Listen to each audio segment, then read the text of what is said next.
students. Today we are going to discuss our next topic of the chapter 2 class 6. The topic is division.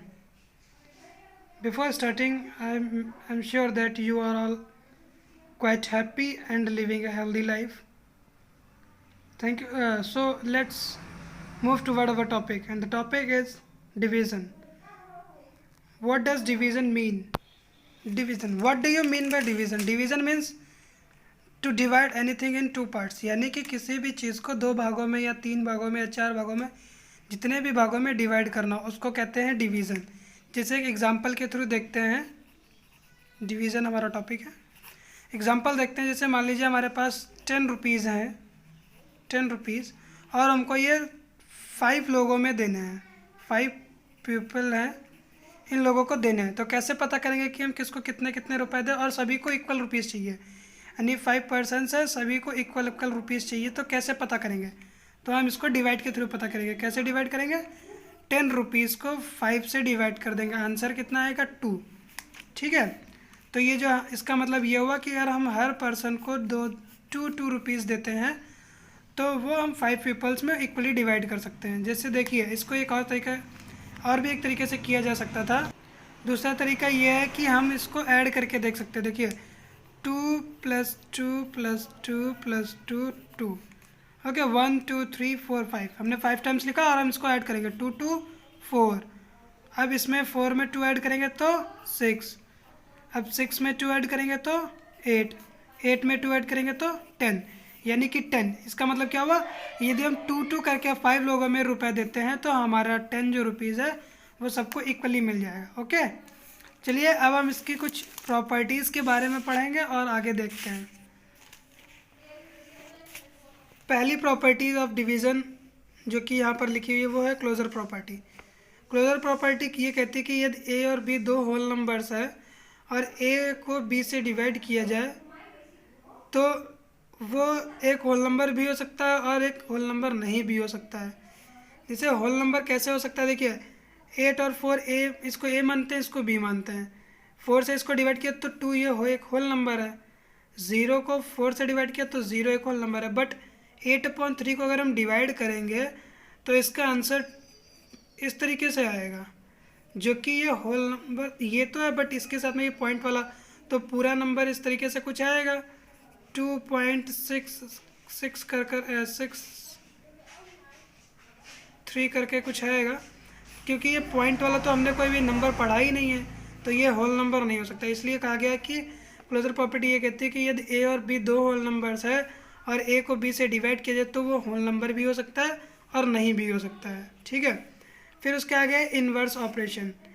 Inverse operation में हम देखते हैं, जैसे मतलब 8 को 4 से डिवाइड किया तो 2 आया, और 2 को यदि हम 4 से मल्टीप्लाई करें तो वो 8 आता है। तो यहीं पर देखिए इन्वर्स ऑपरेशन लगता है। मैं आपको इसमें एक दिखाता हूँ। जैसे मान लीजिए 8 को हमने 2 से डिवाइड किया तो 2 4 से 8 होता है, ये 0 आ गया। अगर हम 4 की 2 से मल्टीप्लाई करें तो 8, यानी कि जिससे डिवाइड किया था और जो आया था, मतलब जितने टाइम्स में वो डिवाइड हुआ था, उन दोनों की अगर मल्टीप्लाई करें और वो आंसर में मिल जाए ये वाला जिसको हमने डिवाइड किया था, मतलब कि वो मल्टीप्लाई करने पर अगर हमें वो वाला आंसर मिल जाए तो इसका मतलब ये है कि हमारी इन्वर्स प्रॉपर्टी राइट है। ठीक है, चलिए अब हम आगे बढ़ते हैं। उससे पहले यहाँ पर जनरल फार्मूला लिखा है, if a is not equal to b, a is not equal to 0, b is not equal to 0 and a into b equals to c, then c divided by a equals to b and c divided by equals to a. मतलब ये है कि ए और B आपस में equal ना हो, ए 0 के इक्वल ना हो, बी 0 के इक्वल ना हो। ठीक है, और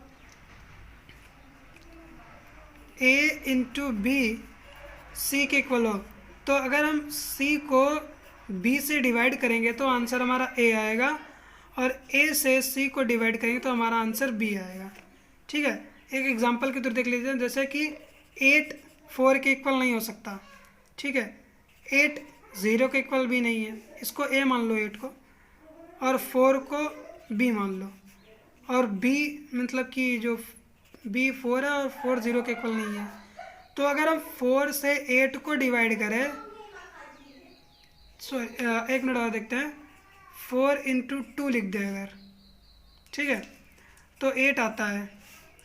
यानी कि 4 से अगर हम 8 को डिवाइड करें तो आंसर हमारा 2 आएगा। यानी कि बी से,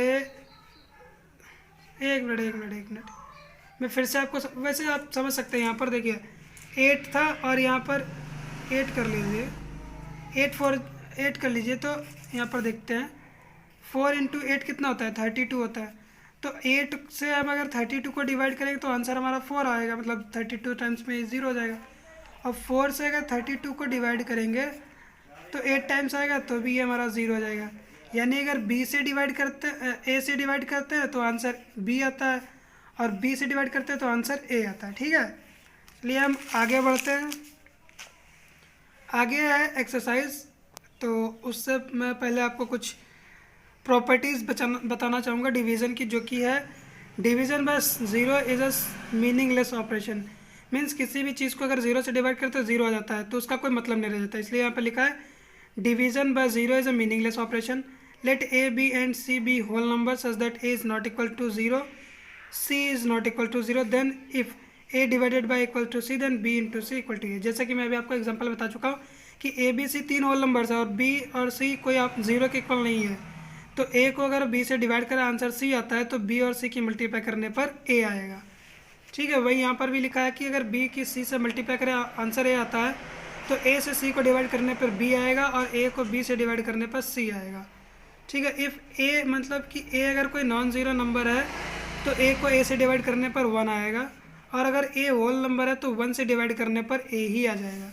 इसके नीचे ये आपकी एक्सरसाइज दी है। अगर आपको इस एक्सरसाइज से कुछ भी पूछना हो तो आप कमेंट बॉक्स में पूछ सकते हैं। चलिए अब हम आगे बढ़ते हैं। Seeing patterns, identifying and formulating rules for operations on numbers. यहाँ पर हम पैटर्न फॉलो करेंगे और देखेंगे किसको कैसे क्या करते हैं। Number and elementary shapes can be correlated using pattern. Whole number can be arrange in different shapes. Okay, every whole number greater than 1 can be arrange as a line. ये देखिए 2 है तो यहाँ पे 2 डॉट्स, 3 है तो 3 डॉट, 6 है तो 6 डॉट। इस तरीके से इसको अरेंज किया जा सकता है। ठीक है, और दूसरा तरीका है 4 यहाँ पर लिखा है, अगर स्क्वायर में अरेंज करें तो इस तरीके से, 9 को इस तरीके से किया है, 16 को इस तरीके से किया है।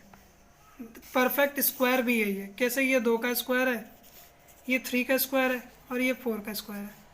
डॉट के लीजिए 1 2 3 4, 1 2 3 4, 4 4 जो 16 होता है, यानी कि 4 का स्क्वायर, क्योंकि 4 स्क्वायर का मतलब होता है 4 को 2 टाइम्स मल्टीप्लाई करना।